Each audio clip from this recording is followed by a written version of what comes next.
Anyway, I won't allow the technology to rob us more of our time. Let me walk you through the process. Whenever it comes up, and thanks for your patience. Yeah?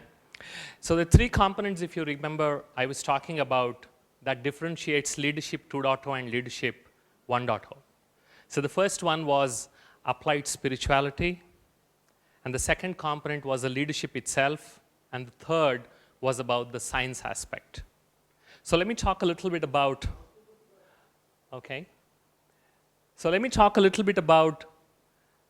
the three keywords which are governing virtually every single organization in any part of the world, including yours and mine. Can you guess those three words? Hint, Kiranmai touched upon one word. What is it? Well, we have some CEOs, some VPs, some leaders. These are the three keywords every organization keeps asking. What are those three keywords? Sorry? Productivity, okay. Revenue, good. Vision, mission, and goal, fantastic. Efficiency, okay, good. People, wonderful, I wish. I wish. Motivation, very good. Don't think from your perspective, think from your organization's perspective. Those are the three keywords. Now the hint. It's playing as games with us, don't worry. So the first one is better. How can we do things better than last year? How can we do things better than our last project? Yes? The second is faster. With better, the next question that comes is faster. How can we do things faster than last year, faster than last project? How can we get the customer's money into our pockets faster than the last time? That's what business is. All the theories you set aside. Customer has money. I feel as business it belongs to me. How quickly can it be transferred into my pockets? Sans all politically correct language, that's what the businesses do. Yeah? So better, faster, right, cheaper. I mean, when I shared this with my boss, he was a little taken aback. He said, cheaper is not the right word. We should call it more economical or profitable. Whatever good words you want to use, whatever euphemisms you want to use, these are the three keywords that drive every business and each one of us. Better, faster, cheaper. But most businesses forget that better always precedes faster. Better always precedes faster. Efficiency is not the goal. Efficiency is the result of something else you do, and that is effectiveness. Because better comes first, and then only faster comes. And when you club those better and faster, if you want to do that, you need to be resilient. That's what we call as the inner resilience. And if you want to be faster and cheaper, you should be able to be agile. Move things around, change things, move people around, because that is one of the pet peeve of most organizations, right? I have this big team, I can't move them. He's a Java programmer, I can't make him a JavaScript programmer. It's going to take 3 months or 4 months of my time. How quickly can we move them around from one team to the next? But we forget that before agile, you need to be anchored. That's where the resiliency comes, as I was talking about. So from inner resilience to outer agility, if we want to reach, as you must have got at least a glimpse in the last couple of hours that you have spent here, without understanding about ourselves, without reflecting about ourselves, one of the most important aspects of self-reflection around which we have built this retreat. It's only about 35 to 40% of the time you will have these kind of talks, but most of the time during this retreat is left for yourself so that you could reflect on what you're hearing.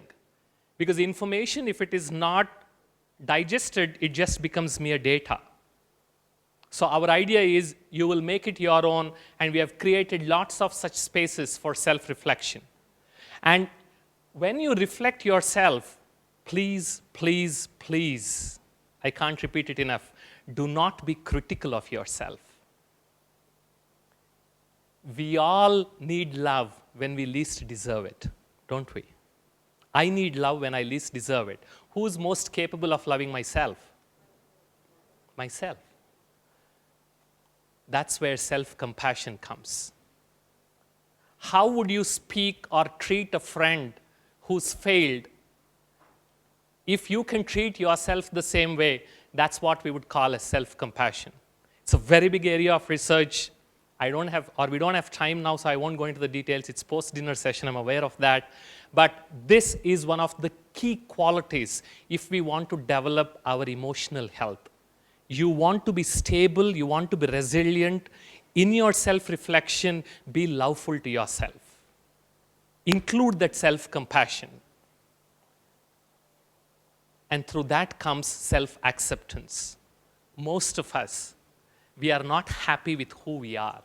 That's where the problem begins. I'm not happy with my job, not happy with the money I get, the way I look, the way I dress, how much I earn. No. That self-acceptance is the key word, and this is how, in my experience, I define meditation. So when you're asked to meditate, the key thing is you need to churn about your own self, but with these two components. And that brings us to this interesting concept where most people confuse themselves with attachment, detachment, and dissociation. How many of you have your notebooks in your hands? Since your request is, please carry those booklets that you got. Because most of us, or all of us, we think too highly of our memory. And trust me, we are not so great in remembering things from experience. So let me demonstrate this. Can you open the books, whoever has it, and then start reading the first page? Any page, just start reading it. Now what I want you to do is bring that book closer to you. Bring it closer. Start reading. Bring it even closer. Start reading. Bring it so close that you close your eyes. Please read. Can you read? Why? That's good. That's the science behind it. Good, thank you very much. But why were you not able to read when the book was so close to your eyes?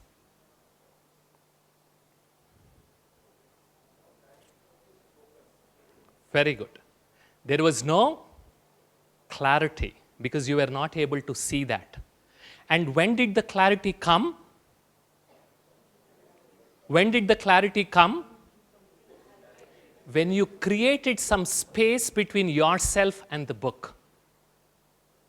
Right? Space, that distance increases clarity and reduces our effort to do that task. When you put that book so close to yourself, this exercise was just a metaphor. When you're trying to solve any situation about yourself, of your family, or your office, if you keep that situation so close to yourself and then start asking, Mera kya hoga? Mera EMI ka kya hoga? Yeah, there are only two things until now which were sure. One is tax, the other one was death. Now the third one got added for our professionals, the EMI. Okay? What will happen to my promotion? What will happen to my bonus? That attachment is making you not to see the situation for what it is because it's clouding your eyes. As you saw, the situation becomes so close, clarity goes out of the window. That's attachment.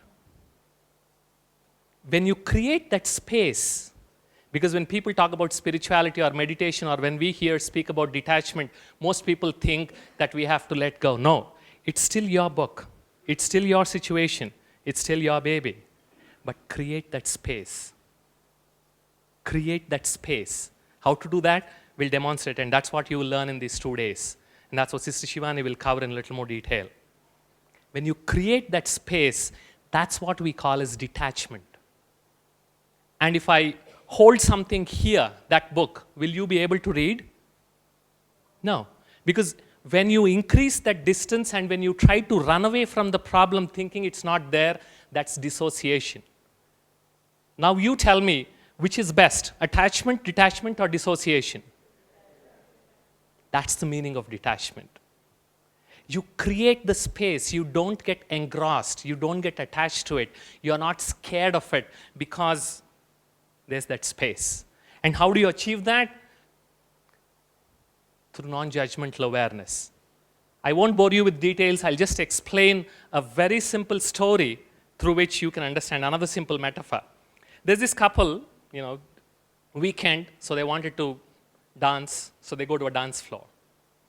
But being a weekend and a holiday, maybe a Bangalore Bandh, nothing else to do. So the whole dance floor was covered, packed. So this couple was dancing, and the couple of dancers beside them, they were dancing, but after a few minutes, they were trying to elbow this guy. He said, "Boss, you're also enjoying, I'm also enjoying. Why are you ruining my happiness?" He says, "I'm sorry, sorry, sorry." He goes away. After a few minutes, again he comes and then steps on the toes of this guy and then that lady. This happens a few times. This couple gets irritated and he says, "Honey, let's go to balcony." So they move to the balcony from the dance floor. They stop dancing, they move to the balcony. And when they go to the balcony, they see an entirely different picture. What's happening was, because the dance floor was jam-packed, whenever the dancers were encroaching into the VIP enclosure, the security guards were pushing them inside. And each time they pushed, they were stepping over each other's toes. Where was this visible from? From the... Now, what is it that they were doing on dance floor and what is it that they were doing on balcony? What is the difference? What's the difference? On the dance floor, what was the first thing they were doing? On the dance floor, what was the first thing they were doing? Dancing, yaar. On the dance floor, you dance. They were busy dancing. Second, their view when busy dancing was very, very limited. They could not even think about it. So they were only looking at their immediate surroundings and reacting to it. But when they moved to the dance floor, what's the first thing they did? What's the first thing they did? They stopped dancing. The first thing they did, in order to go to balcony, the first thing you have to do is, you cannot keep dancing and then go onto the balcony. Exactly, that's what I'm saying. Exactly. They first stopped the dancing and then moved to the balcony. And then what happened? And then what happened? No, before response, what happened? Wash my hand. What happened? Their view expanded. When their view expanded, they were able to place what was happening to them in proper context. And that changed their reaction to response. They became more accepting. They became more forgiving. Now I'd encourage you, use these 3 days that you have time here to get to the balcony as often as possible. Get to the balcony. Don't tell me you live on the ground floor. Okay? This balcony, all of us have. Take a few minutes, as much as possible, get to the balcony. And that's where the self-reflection helps. That's where self-compassion comes. That's where we move out of blame game. Otherwise, it's so easy to blame. Move out of that. Sit on a blameless chair. Okay? I'll give you another tool. How to achieve non-judgmental awareness. These are simple tools. Which one is real? The screen, it's about 8 feet, or the 19-inch laptop display? Which is real? Tricky question, I can see that. Tell me, which one is real?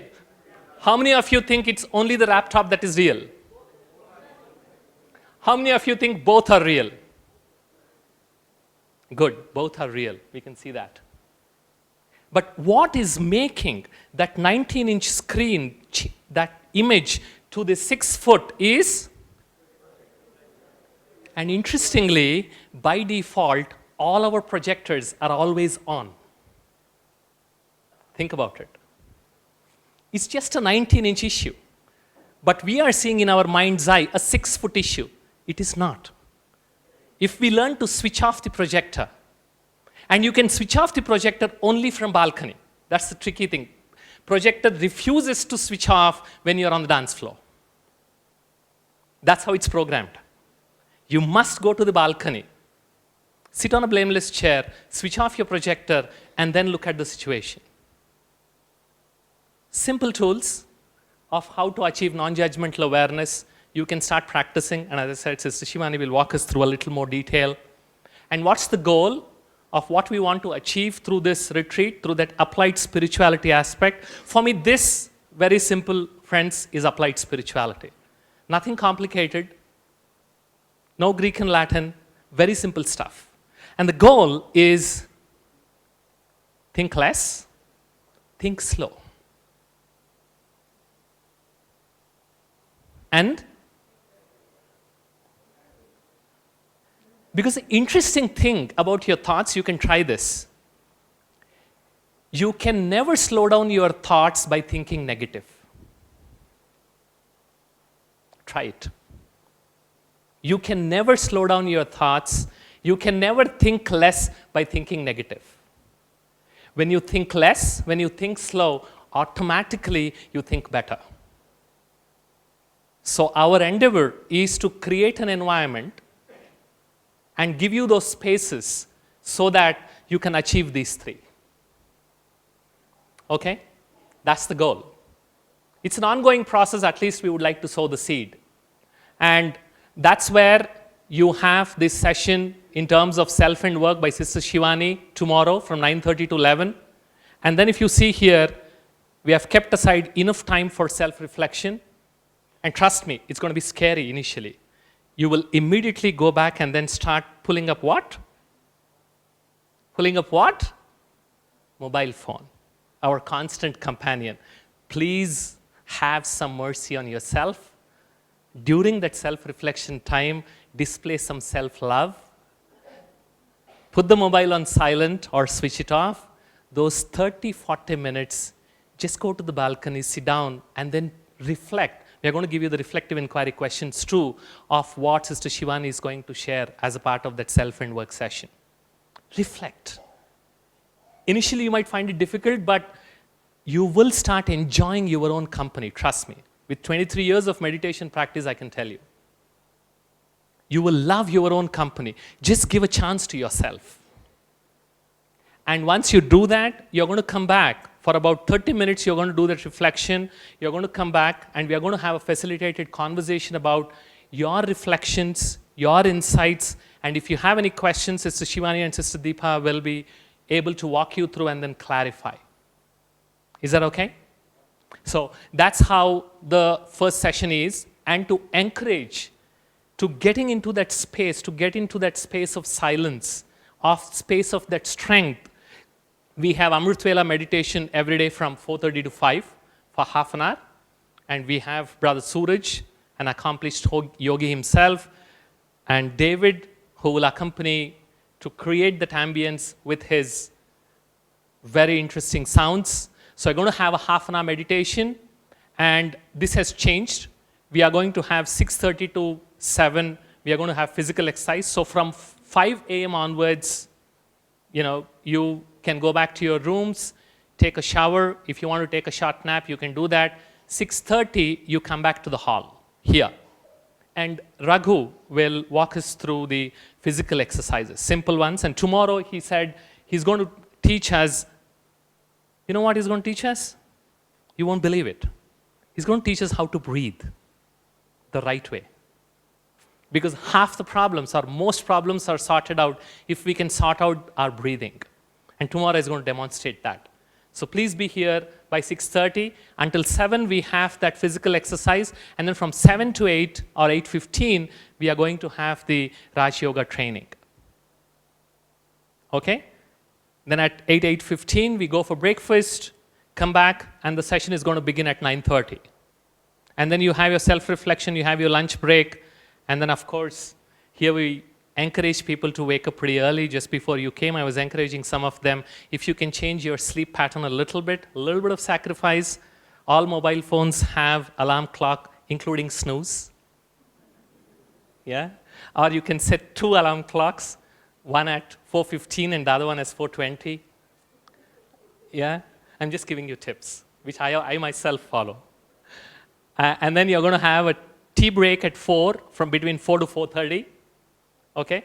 And please be back in the hall by 4:30. Because as soon as you're in, Raghu will walk us through this leadership through Mahabharata. What that is, I will explain in a minute. Okay? And in the evening, tomorrow, we have Harnessing the Power of Mind by Brother Suraj. Suryabai is going to take that session. So now you see, in terms of self-reflection, in terms of enjoying my own company, and trying to understand myself, we set up these sessions. Okay? Now you know why the agenda or the topic is the way it is. Is that fine? Now, that covers the applied spirituality aspect. The second one that I was talking about is the science. Because I believe, well, we are all educated, as Kiranmai was talking about, we always like to ask questions, we are logical. So I believe when the head is presented with the facts, once it moves over, the heart takes over. So we are interested in touching that heart. So the first thing, now I'm going to talk to you about a little bit about the science behind this self-reflection. What are scientists talking about meditative practices? What are scientists talking about silence? What are the benefits and what does it do to your brain? I'm going to walk you through in just a couple of minutes. So that takes care of the science part, so that if you have any questions, you can meet. But trust me, whatever we are trying to do here is scientific.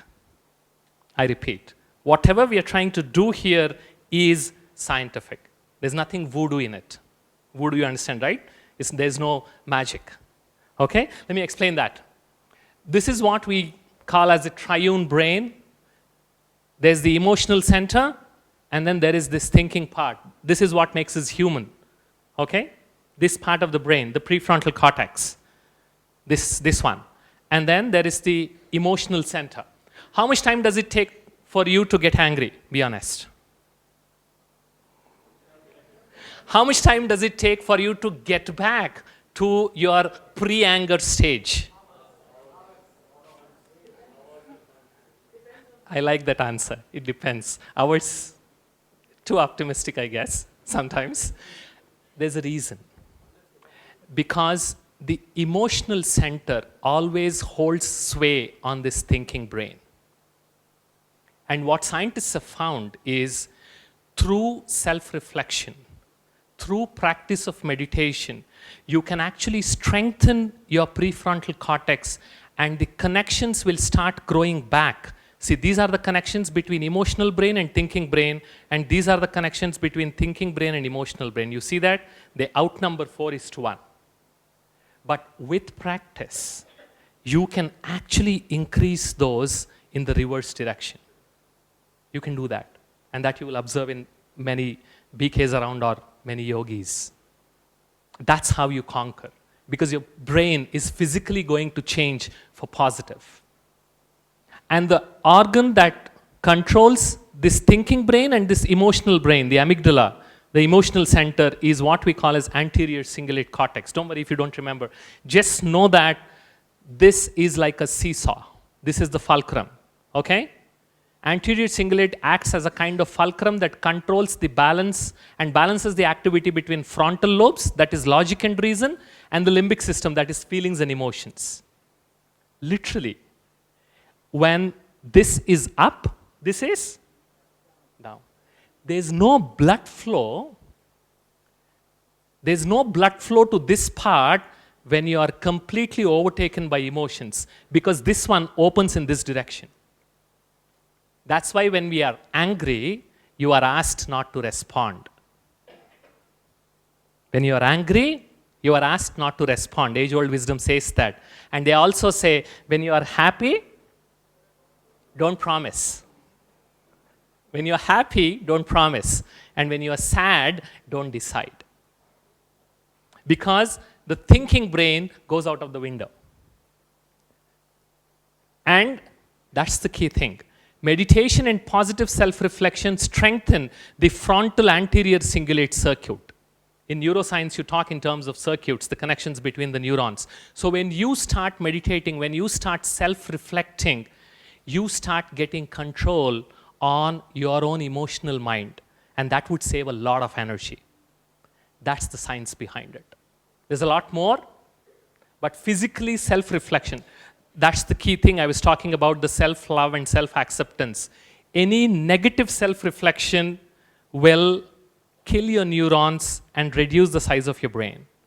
Positive self-reflection, in a positive manner, when you reflect and it empowers you, it actually generates new neurons and you will have stronger brains. And that's what science is saying. We knew it, the age-old wisdom, but now the science is proving it. Okay, so that was the science part. I won't bore you more. Anybody interested, drop us an email. There's a wealth of information that's available that can be shared with you folks. Okay? And for those of you who still have the habit of reading books, who haven't forgotten that art, there's a very good book on this topic. It's called Train Your Mind, Change Your Brain by Sharon Begley. You can read that book to understand how mind impacts the brain and physically changes it. Okay, train your mind, change your brain. Because that's what we call it as a brain's plasticity, its ability to change. And then that brings us to the third component, leadership. Okay, that's where we have this interesting session by Raghu Ananthanarayanan. Raghu, you want to stand up? It's okay. Stand up, Raghu, it's okay. Okay. So you'll have elaborate introduction about Raghu tomorrow before his session, but in less than 10 seconds, he's been executive coach for the CEO of TCS, CEO of Infosys, and he's also an accomplished yoga teacher. So and for the last 2 decades, he has been exploring what in Mahabharata can be learned which can help us solve our contemporary problems. And the idea is each one of us has a trace of all the 5 Pandavas. A trace of all the 5 Pandavas. You can ask me Kauravas, I leave it to you to decide. And he's going to share with us tomorrow through very interactive process of which trait of which Pandava is useful for which situation. When should I be a Yudhishthira? When should I be a Bhima? When should I be Arjuna? When should I be a Nakula? And when should I be a Sahadeva? What are their qualities? And what are those situations? And when I have to be a Bhima, if I am a Yudhishthira, what happens to the team? What happens to the project? What happens to the organization? He's going to walk us through that process. It's going to be a very interesting session. That's why I requested you to come back at 4:30. Okay? You will get your self-reflection time, good amount of exercises, a very interesting way to look at Mahabharata. Okay? So that's what was 10th September. I want you to watch it closely. You see that there's very little change. There are only few things that changed because most of them are about the self-reflection time and learning. And on Sunday, again from 9:30 to 11, we'll have Sister Shivani talk us through about the relationships which even Kiranmai touched upon with the self at workplace. What is the importance of relationships? And did all of you get your SIT booklets? Yeah, if you can open that, you will see the need to connect and thrive, the science behind relationships, why we should be connected with each other, why we cannot be alone. Well, for self-reflection, that positive way of spending time with yourself is good, but being isolated from people, staying in a state of loneliness, why it is not good, you will see that the science behind it in that book, in that booklet. Because there's a difference between loneliness and solitude. When we talk about self-reflection, we are talking about solitude. We are not talking about loneliness. So how to relate with each other so that our social health improves is what Sister Shivani will walk us through in tomorrow on Sunday's session. And followed by that, again, you have that self-reflection time if you see that. Okay? And we are also going to have on Sunday afternoon from 4:15 to 7:15, we are going to do some hiking in the hills. It would be criminal just to get packed in this hall and then not explore the nature around. So during self-reflection, you would actually be encouraged to move out, spread out over the campus, choose your own corner, and then do your self-reflection. And in the Sunday afternoon, we are going to do some hiking, go around, walk a little bit. There's a very nice space. We are going to sit down, play some interesting games, and sit and do the meditation with hopefully David joining us once again with his music. Okay, we'll be a part of the nature. We'll do some hiking and also sit and meditate. You like that? Fantastic. And then, well, this I skipped. We made a small change because I know most of you are coming for the first time. How many of you are coming for the first time? Wow. Welcome once again. We wanted to make sure that you will enjoy this beautiful space, this place, Mount Abu. So we are going to end the retreat officially on Sunday evening. This is what we call it as family time. Didi Nirmala will be there. We'll exchange our feedback, listen to your experiences. And on Monday morning, you can have breakfast and then move around the place and then leave after lunch. Is that okay? So you will have your uninterrupted time, and I don't want you folks to feel guilty that we have come all the way to Mount Abu and we haven't seen the place. I don't want you to blame us. Okay? Good. So that's all we have in these 2.5 days, whatever we could do. And now you understand the why of the agenda and also the how of the agenda and the what. Okay? So don't be too serious. If you see somebody, say Om Shanti and smile. Okay? Self-reflection is not to make you serious. Keep smiling as much as possible. And of course, there's science behind laughing too. You know, my friends, they keep pulling my leg. They say, the minute you give a chance to Bala, he puts up a brains picture and then he talks about science. But I'm just trying to convince you that whatever positive stuff you are encouraged to do by your parents, by your grannies, whoever, elderly people at home, or even the gurus or anyone, there's proper science behind it. And you can go and explore that. That's the big area of positive psychology. Just search positive psychology and you will get loads and loads and loads of information. How? By thinking good and by forgiving any positive emotion that you experience, it will first benefit you, even before it benefits somebody else. Okay? So have fun, use the space, use the time, and if you have any questions, this is your time.